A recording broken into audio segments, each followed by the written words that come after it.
saya nak terangkan bagaimana untuk menggunakan indikator ini dalam trading, dalam real trading. Okey, kita dah tahu sekarang apa fungsinya, kita dah tahu support dan resistance, dan benda dia ada SOP dia. Okey, yang ini saya sebenarnya saya baru guna indikator ini baru seminggu.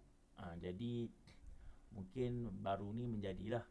Okey, so insyaAllah saya akan buat tutorial ataupun trade menggunakan teknik ini dalam dalam okey, dalam minggu depan lah. Saya akan cuba buat video, rekod, dan saya akan post di YouTube. Okey, bagaimana saya guna teknik ini ialah saya gunakan time frame H4. Okey, H4 sini pun boleh tekan H4. Okey, yang penting H4. Saya tak nak melihat tentang di mana dot ni dulu. Pertama saya nak tengok price berada dalam kawasan zone area atas ni, yang merah ni. Saya suka duduk kat sini. Dia duduk sini ke saya tak ada trade. Okey, yang pasti korang kena check di sini dulu. Price berada di bawah area sini dulu, baru korang itu step pertama. Okey, bila dah price masuk kat zone sini, korang dah ready untuk nak buy atau sell. Itu yang pertama. Kedua, tapi minggu lepas saya trade area sinilah. Indikator ni saya baru guna. Jadi alhamdulillah lah, dapatlah. Yang penting kita duduk price bila ada kat sini kita standby buy.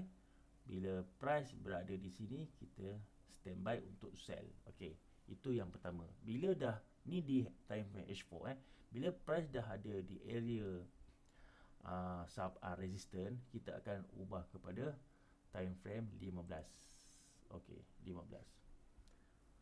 Dalam masa sama juga, sebab dia dah di atas kan. So sini pun adalah area resistance. Sebab apa? Dia dah mungkin dia turun, dia naik, maknanya ini adalah area resistance lah.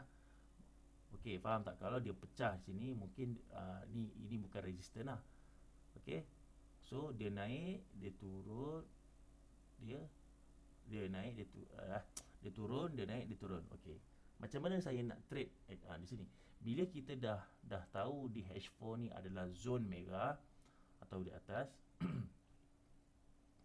kemungkinan saya pun tak pasti masa tu, sebab saya buka-buka je. Okey, price zone kat atas, dan ni dot dengan yang putih ni dah ada lah. Okey, so nanti kita tengok macam mana dia berlaku. Waktu kita live kita tengok bila price belum ada situ, mungkin arrow dot tu tak ada ke atau bagaimana, nanti kita cerita kemudian. Yang penting SOP saya yang guna adalah berada di area support dan resistance arrow dalam moving average ni, bukan di sini. So kita buka M15. Bila M15 kita mesti tengok price dia adalah dia menurun ataupun candlestick dia adalah merah ataupun bearish. Okey, dia naik, dia turun. Okey, cantik nampak ni. Sini pun adalah zone resistance. Okey, kalau muncul ni lagi cantik. Okey, so kita boleh standby sell. Okey, sell dekat mana? Kita akan ambil area sini, tak kisah. Walaupun floating itu biasa, kita tak boleh nak trade bila dia turun sell kat sini. Agak susah lah, sebab indikator ni pun lagging, dia lambat. Okey, so kita dah tahu dia dah bagi signal H4, dia dah area zone resistance, dah ada dot, dah ada arrow, so kita akan sell. Sell area mana tak kisahlah, yang penting korang sell lah area sini. Okey, jangan bila time frame kecil korang akan nampak noise. Ini ada, ini naik, ini buy. Kau jangan tengok kat situ. Korang hanya tengok bila nak sell sahaja. Okey, mungkin 1 2 A B C 1 2 3 pun boleh teknik. Apa yang saya guna adalah saya sell dekat area sini. Dia turun, saya sell area sini. sebab kita dah tahu ini adalah engulfing kan. Okey, kita ada sini. So waktu dia turun, lepas tu dia naik sekejap. Okey, saya sell lagi, pump dan pump lagi. Saya trade 0.05 10 sen dan 10 sen lah. Saya dapat pucuk dekat sini lah, sebab saya tahu saya nak test di sini, dan kita tahu sini pun ada support, resistance, dan kalau dia melepas dari sini mungkin saya kena SL lah, ataupun saya cut loss lah. Waktu tu saya saya tak letak SL, tapi saya jangkakan dia akan turun lah. Okey. So alhamdulillah dia turun. Saya sell malam, dan saya close pun dalam pukul 12 malam. So saya dapat close dia turun sini lah. Itu adalah first entry saya. Maknanya trade guna ini saja bukan hari-hari saya trade, sebab kita nak tahu, yang penting kita nak tahu bila dia berada zone sini baru kita standby untuk trade. Contoh dari sini kita trade, sini kita trade, kita trade. Yang penting jangan tengok kat M15 lah, kita kat H4. Okey. Kat sini saya trade.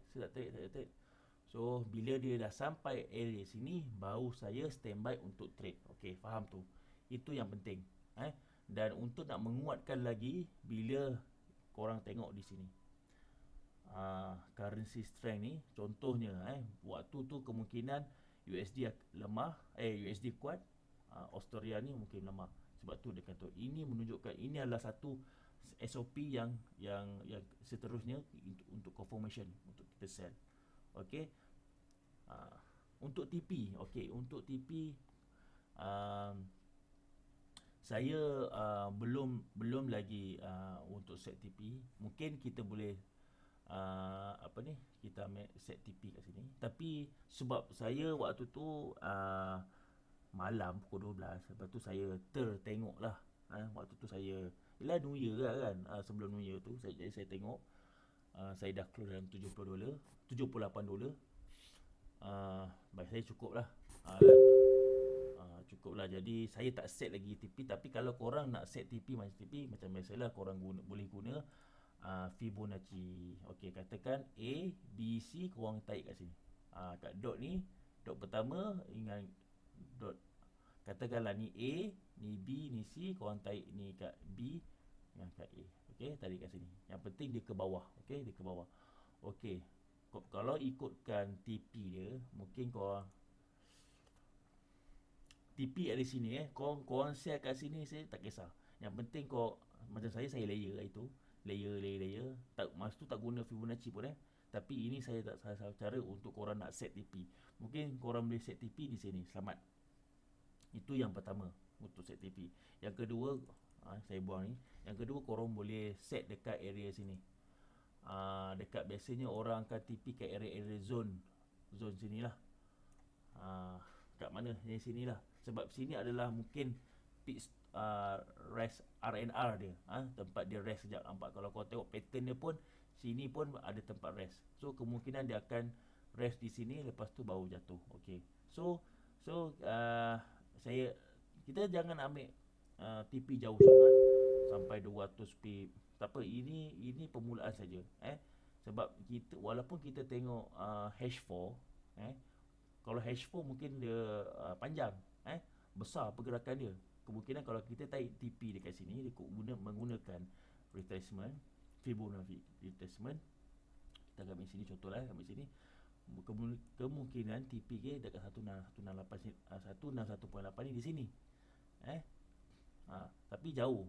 Kita kena faham, kita ambil entry di M15. Okey, walaupun nampak macam sikit, tapi saya rasa dalam 20 pip lah lebih kurang. Itu yang di atas lah. Kalau kita entry di sini, so mungkin dalam 20-30 pip. Okey. Itu yang saya trade waktu tu lah. Okey, itu secara asasnya untuk menggunakan teknik indikator ni. So kepada yang berminat untuk dapat indikator ni, insyaAllah saya boleh share, tapi mesti ada term and condition lah. Sebab saya merupakan IB untuk broker full term market. Jadi saya nak mohon rakan-rakan, kawan-kawan untuk support saya untuk join ataupun register broker future market ni. Okey, deposit pun tak banyak lah. Kita mungkin 10 USD ke, boleh, insyaAllah. Siapa berminat boleh PM saya, okey. Dan saya akan letakkan link register untuk broker forex full term market ni di link description ni, okey. Semoga ini adalah mukadimah saja untuk teknik guna indikator ni. InsyaAllah video seterusnya saya akan kupas dengan lebih lanjut atau lebih detail atau secara live trade. Tapi bukanlah live, mungkin saya buat rekod dulu baru saya post dekat dalam YouTube. InsyaAllah untuk 2021 ni kita mulakan dalam trading forex. Okey. Assalamualaikum warahmatullahi wabarakatuh.